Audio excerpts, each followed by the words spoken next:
자, 전문가와 함께 북한 소식 좀 더 자세히 좀 알아보겠습니다. 전성훈 아산정책연구원 개건연구위원, 또 유영원 조선일보 군사전문기자와 함께하겠습니다. 안녕하세요. 안녕하세요. 안녕하세요. 자, 우선 미중이 6.3, 그다음에 일본이 6.1, 우리가 5.7 이렇게 핵실험, 북한 핵실험에 대해서 조금씩 달라요. 네. 왜 이렇게 다른 거고 이유가 뭐라고 볼 수 있습니까? 이번뿐 아니고 사실 과거에 전에 5차까지 핵실험도 예. 우리와 미국, 유럽 기관 간의 차이가 있었습니다. 예. 여기에는 이 지진파가 이제 그 지하 네. 그 매질을 통해서 가는 거 아니겠습니까? 그렇습니다. 그런 이제 측정 지점에 따른 차이, 예. 뭐 그런 거 등이 있는데 사실은 이제 역사적으로 보면 우리는 가급적 보수적, 예. 그러니까 바꿔 말씀드리면 가급적 위력을 좀 낮게 아하. 낮춰서 보는 이제 경향이 있어 왔습니다. 그래서 예. 이번에도 이제 그런 경향이 좀 나타났다고 볼 수 있습니다. 그렇지만 그 6.3이라는 거 의미와 5.7의 의미는 상당히 차이가 있다는 얘기를 많이 하고 있었는데 네. 그것 때문에 어떤 내용을 정확히 분석하는데 문제가 있는 건 아닙니까? 네, 그러니까 지금 이것을 이제 위력으로 환산하면 예. 5.7이면 이제 군에서 비공식적으로 얘기하는 건 50킬로톤, TNT 폭약으로 5만 톤 정도의 위력, 예. 히로시마에 떨어진 거에 비해서 한 3배 이상의 위력을 갖는 걸로 얘기를 하는데 예. 사실은 6.3을 적용을 하면 최소 200킬로톤 이상이 됩니다. 그러니까요. 예, 그래서 그 상당히 이번에는 이제 다른 종전보다 예. 좀 그 차이가 크다고 볼 수 있겠습니다. 예, 그렇군요. 수소폭탄이라고 지금 북한에서 그렇게 얘기를 했고 또 증폭 핵분열탄이라는 얘기도 있습니다. 과연 우리가 일반적으로 알고 있는 원자탄과 비교해서 어떤지를 좀 자세히 좀 설명을 좀 해주세요. 증폭 핵 분열탄은 위력이 강화된 예. 원자탄이라고 보시면 되고요. 예. 그래서 일반적인 원자탄과 수소폭탄의 중간적인 단계로 볼 수가 있고요. 수소폭탄은 이 규모가 작은 원자탄을 터뜨려서 예. 핵융합 반응을 초래함으로써 엄청난 위력을 갖는 핵무기를 만드는 겁니다. 그래서 보통 수소폭탄은 원자폭탄에 비해서 수십 배 또는 수백 배 위력을 갖는 것이고요. 네. 이번에 이제 위력이 이제 군에서 이제 공식적으로 얘기한 게 50킬로톤이고 예. 전문가들에 따르면 한 100킬로톤까지는 봐야 된다 보고 있어요.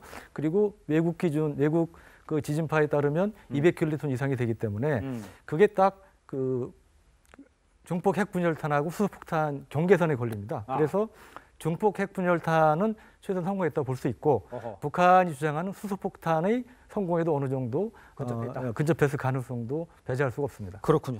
근데 북한이 오늘 좀 발표를 보면요. 지금 보면 처음에는 완전 성공을 했다라고 네. 얘기를 했다가 네. 성공적 진전. 네. 한 발 물러섰어요. 그 그렇습니다. 이유를 어디서 찾을 수가 있어요? 기본적으로 북한의 목표는 오늘 발표에서도 나왔듯이 국가 핵무력을 완성하는 건데 그렇죠. 지금 오늘의 핵실험으로는 그 완성 단계에 미치지 못했다는 것을 이제 어렴풋이 암시하고 있거든요. 근데 그거 좀 덧붙여서 말씀을 드리면은 예. 지금까지 그 히로시마나 나가사키에 터진 핵무기는 핵 분열탄이라고 합니다. 핵 분열을 원리로 해서 이제 탄을 만드는 거고 예. 그에 비해서는 핵 융합 훨씬 더 고도의 그 핵 분열 단계죠. 예. 핵 융합으로 만드는 핵탄두는 이제 다른 기종인데 이 핵 융합 무기에 증폭 핵 분열탄하고 그 수소탄 두 가지가 있습니다. 근데 그 증폭 핵 분열탄은 기존의 그 원자탄에다가 그 예. 내부에다가 이중 수소하고 삼중 수소를 주입해서 그 핵 분열을 가속화시켜서 이제 폭발력을 그 여러 배 늘리는 거. 그거를 이제 그 증폭 핵 분열탄이라고 하고요. 네.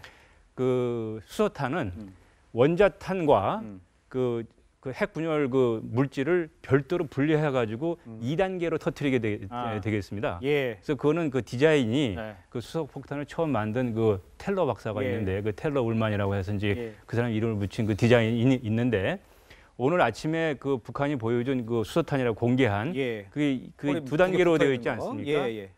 이거 핵 수소 폭탄의 원리에 비춰 본다면 예. 그 공개된 그 수소탄 그 모형이 예. 수소탄의 그 디자인의 설계에 상당히 좀 부합한다고 볼 수가 있겠습니다. 그렇군요. 네.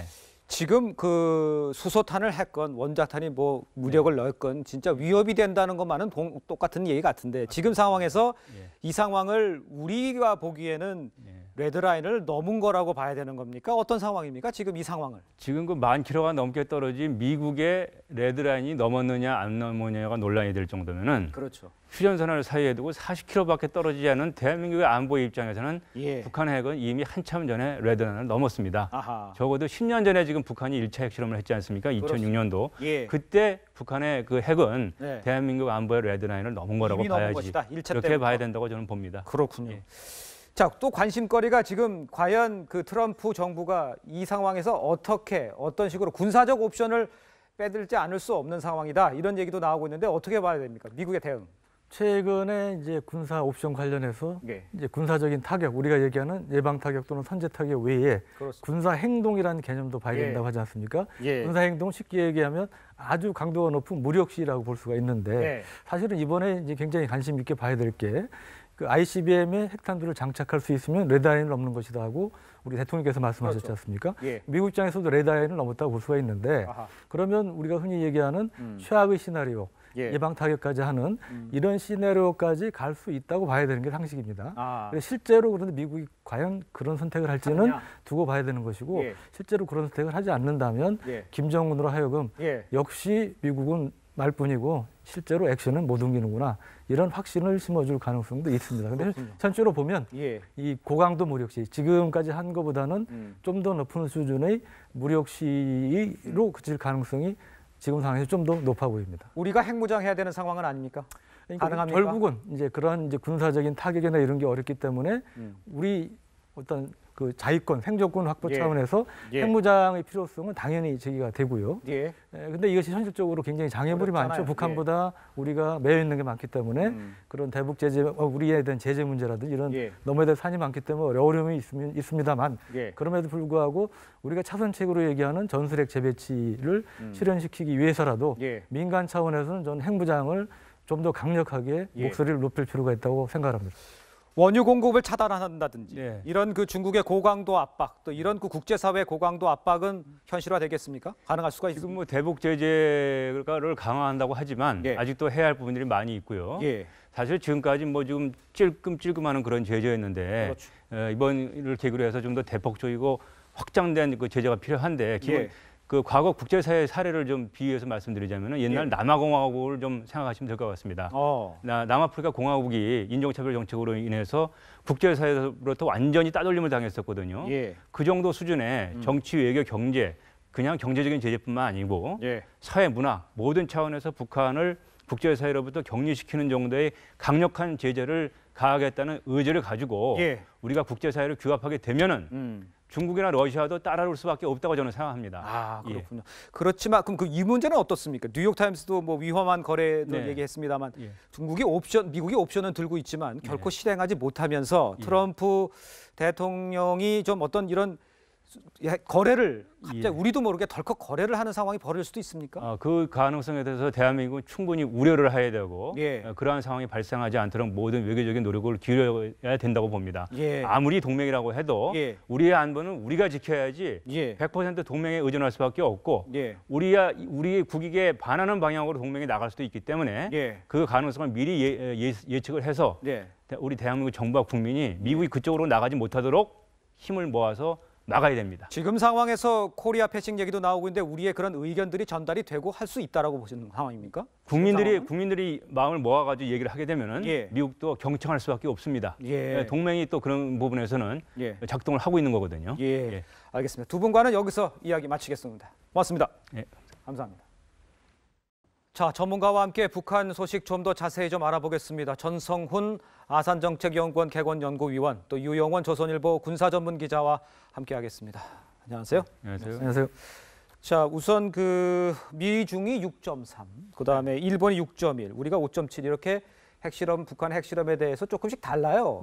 왜 이렇게 다른 거고 이유가 뭐라고 볼 수 있습니까? 이번뿐 아니고 사실 과거에 전에 5차까지 핵실험도 우리와 미국, 유럽 기관 간의 차이가 있었습니다. 여기에는 이 지진파가 이제 그 지하, 그 매질을 통해서 가는 거 아니겠습니까? 그런 이제 측정 지점에 따른 차이, 뭐 그런 거 등이 있는데 사실은 이제 역사적으로 보면 우리는 가급적 보수적, 그러니까 바꿔 말씀드리면 가급적 위력을 좀 낮춰서 보는 이제 경향이 있어 왔습니다. 그래서 이번에도 이제 그런 경향이 좀 나타났다고 볼 수 있습니다. 그렇지만 그 6.3이라는 거 의미와 5.7의 의미는 상당히 차이가 있다는 얘기를 많이 하고 있었는데 그것 때문에 어떤 내용을 정확히 분석하는데 문제가 있는 건 아닙니까?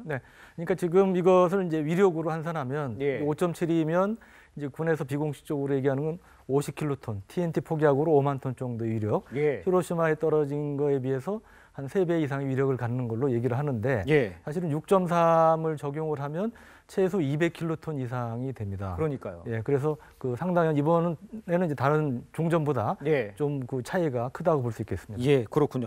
수소폭탄이라고 지금 북한에서 그렇게 얘기를 했고 또 증폭 핵분열탄이라는 얘기도 있습니다. 과연 그 우리가 일반적으로 알고 있는 원자탄과 비교해서 어떤지를 좀 자세히 좀 설명을 좀 해주세요. 증폭 핵분열탄은 위력이 강화된 예. 원자탄이라고 보시면 되고요. 예. 그래서 일반적인 원자탄과 수소폭탄의 중간적인 단계로 볼 수가 있고요. 수소폭탄은 이 규모가 작은 원자탄을 터뜨려서 예. 핵융합 반응을 초래함으로써 엄청난 위력을 갖는 핵무기를 만드는 겁니다. 그래서 보통 수소폭탄은 원자폭탄에 비해서 수십 배 또는 수백 배 위력을 갖는 것이고요. 네. 이번에 이제 위력이 이제 군에서 이제 공식적으로 얘기한 게 50킬로톤이고 예. 전문가들에 따르면 한 100킬로톤까지는 봐야 된다 보고 있어요.